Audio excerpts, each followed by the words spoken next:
surveillance without us? Why did you get in my car? Right now. I've been looking at the chief. You got it. Worrying about our boss when we have this fucking case going on. Get your head in the game. Assalamualaikum. Kali ini Om Q akan menceritakan alur film A Day to Die.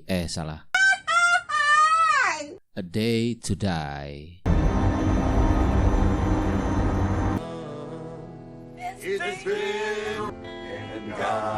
Selamat menongkrong.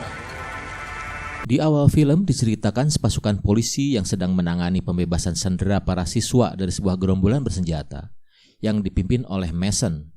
Mason meminta izin kepada atasannya yang bernama Alston untuk menjalankan misi itu dan segera memerintahkan pasukannya untuk bergerak. Salah satunya adalah Connor.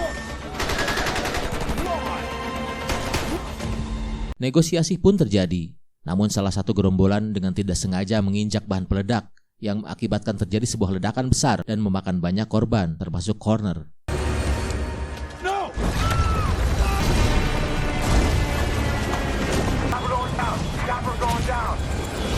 Untungnya ia hanya mengalami pingsan.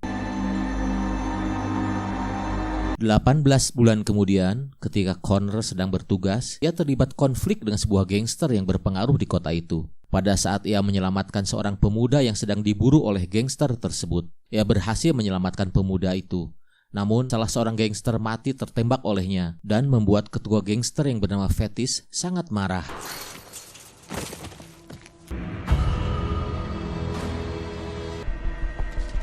Namun ia tidak membalas kematian anak buahnya, malah ia membebaskan Connor. Nah, it's not a pass. Got lucky, so.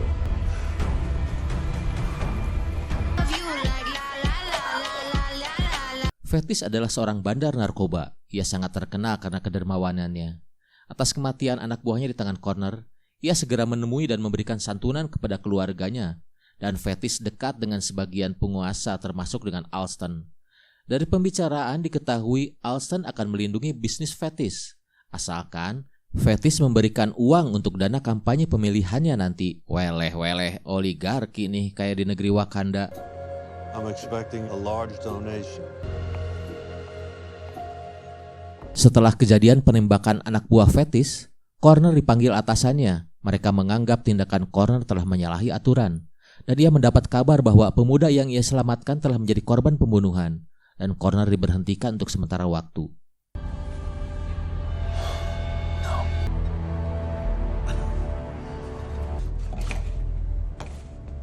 Dalam perjalanan pulang ke rumah, Connor dihampiri oleh Fetis dan menjelaskan bahwa dengan kematian anak buahnya membuatnya rugi. Ia telah kehilangan pendapatan dari anak buahnya itu yang masih bisa menghasilkan keuntungan baginya. Dan Fetis menganggap itu adalah hutang yang harus dibayar oleh Connor senilai $2 juta.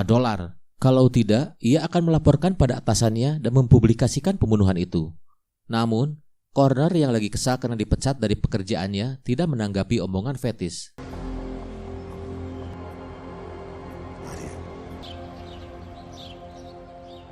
Sampainya di rumah, ia mendapat berita dari istrinya yang bernama Sandy bahwa ia sedang hamil. Connor pun sedikit terhibur mendengar berita itu. Ia mengajak istrinya jalan-jalan untuk merayakan kehamilan istrinya dan melupakan masalah pekerjaannya. Pada saat bersama Sandy, ia dihampiri Fetis dan mengancam Connor di hadapan istrinya bahwa Connor harus menyediakan uang senilai $2 juta adalah hal yang serius. Connor mengatakan bahwa ia tidak punya uang sebanyak itu.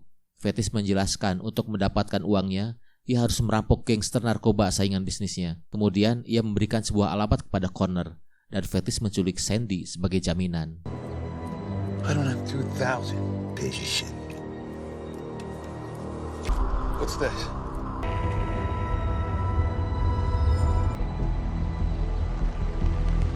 Connor yang merasa kesal dan bingung ditambah lagi istrinya diculik Fetis, segera menemui adiknya yang bernama Matt untuk meminta bantuan. Namun, hubungan mereka ini rupanya kurang baik. Setelah kegagalan mereka dalam membebaskan sandera yang mengakibatkan ia dan beberapa temannya dipecat dari kesatuan, kedatangan Connor ke rumahnya disambut dengan tidak ramah karena ia menganggap itu kesalahan Connor yang telah gagal dalam membebaskan sandera dan banyak memakan korban jiwa. Tapi Connor menganggap itu bukan kesalahannya dan mereka pun baku hantam.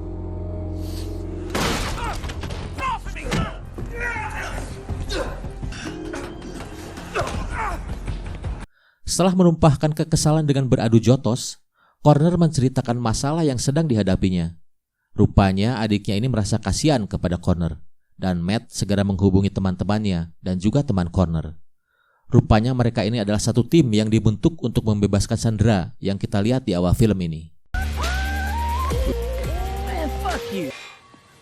Connor, my man.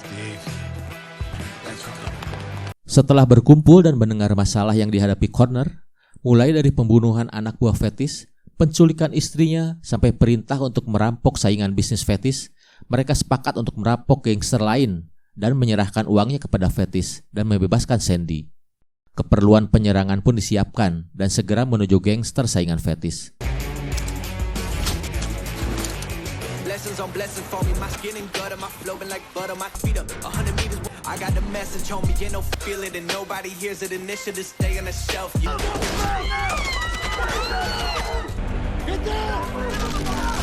Setelah berhasil membombardir musuh, mereka mengambil uangnya dan menghancurkan semua narkoba yang ada di tempat itu. Kejadian perampokan ini diketahui oleh Alston dari hasil penyelidikan di TKP dan laporan dari salah satu gangster yang selamat. Namun, entah kenapa Alston membunuh saksi itu. Sorry, Daddy. Pada suatu kesempatan, Alston menghubungi Fetis. Ia menduga Fetis lah yang telah melakukan perampokan, yang tentu saja hal ini disangka oleh Fetis. Dalam hatinya, Fetis tahu siapa yang melakukannya.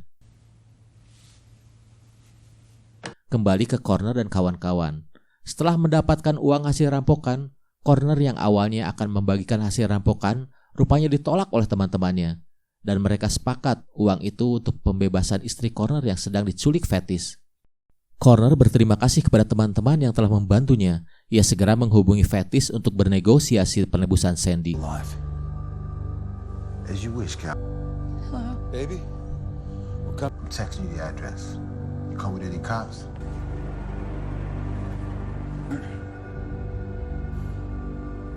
Pada saat Fetis sedang pipis, Sandy yang sedang berada di tempat Fetis mencoba untuk melarikan diri. Namun, tindakannya diketahui oleh Fetis.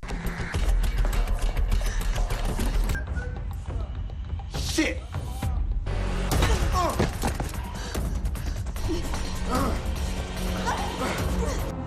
Dan Fetis berhasil menangkapnya kembali. Setelah mengetahui Sandy dalam keadaan baik, Connor mengajak Matt untuk menemui Fetis. Singkat cerita, Connor dan Matt pun sampai di tempat Fetis. Mereka segera bertukar uang dengan Sandy. Namun, ketika akan meninggalkan tempat Fetis meminta Matt untuk tetap tinggal dan menyelesaikan urusannya. Fetis mengatakan bahwa Matt mempunyai hutang kepada dirinya. Connor merasa heran. Matt dengan terpaksa menceritakan kronologinya. Setelah kejadian penyanderaan itu dan pemecatannya dari kepolisian membuat hidupnya galau dan kacau, yang menjadikannya sebagai seorang pecandu narkoba. Dan selama ini, barang itu ia dapatkan berasal dari Fetis dengan cara mengutanginya. Mendengar cerita penyanderaan itu, Fetis marah. Ternyata orang-orang inilah yang membuat teman dan saudaranya terbunuh, termasuk guru-gurunya. Was my high school fucking teacher. No. Right fucking here. Got my money. I never want to see that. Di saat Fetis dan anak buahnya lengah, Connor berhasil melumpuhkan anak buah Fetis dan membuatnya koid. Dan terjadi tembak-menembak di antara mereka.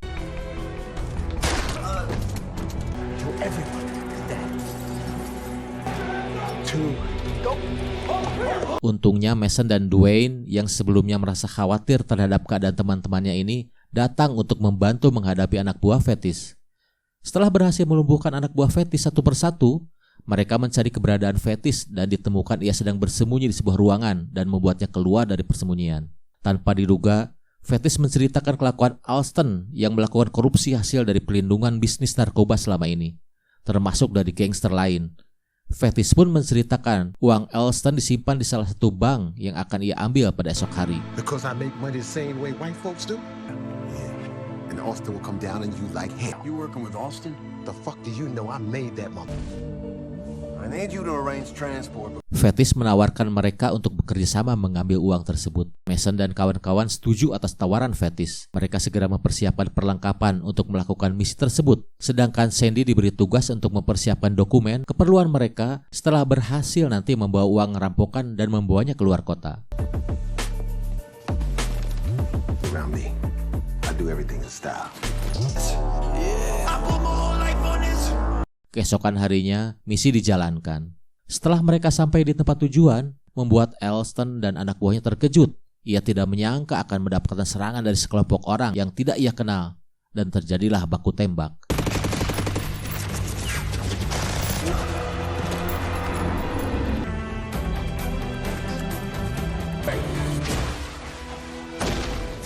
Dalam pertempuran itu, teman Connor yang bernama Dwayne tertembak, namun pada akhirnya mereka berhasil memasuki bank dan mengambil uang milik Elston. Tembak-menembak belum berakhir. Elston dan anak buahnya terus menembaki mereka di dalam bank dan berhasil menembak Matt sampai koit.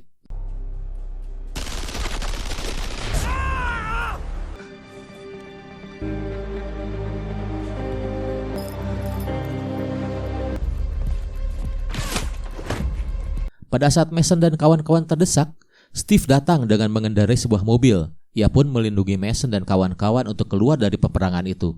Namun nahas bagi Steve, ia tertembak dan mati.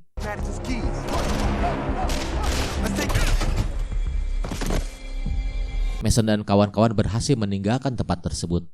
Elston yang sedang memegang senjata tanpa diduga menembak mati rekannya. Tindakan ini disaksikan oleh rekannya yang lain dan merekam tindakan itu. Sedangkan Sandy telah berhasil mempersiapkan dokumen mereka dengan dibantu oleh sepupunya.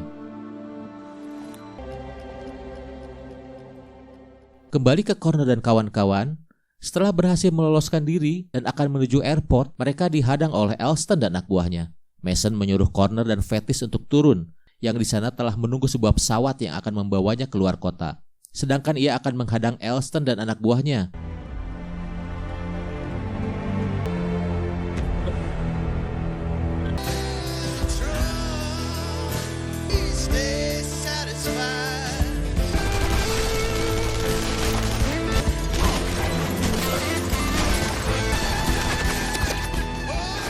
Yang membuat ia tewas dengan tragis. Sandy yang telah menunggu Connor dengan sebuah pesawat tidak menyangka teman-teman suaminya akan menjadi korban dalam misi itu. Mereka pun berhasil meninggalkan kota dengan pesawat. 7 bulan kemudian anak mereka lahir. Fetis yang kini telah bertobat dan tidak lagi menjadi seorang gangster menemani mereka. Uang yang mereka dapatkan dari hasil rampokan sebagian dikirimkan ke istri Steve yang kini sudah menjadi seorang janda. Dan tak lupa mereka mengirimkan uang kepada keluarga korban penyanderaan di sekolah yang diceritakan di awal film. Sedangkan Elston dengan berbekal hasil rekaman rekannya yang telah melakukan pembunuhan ditangkap tanpa bisa berkutik.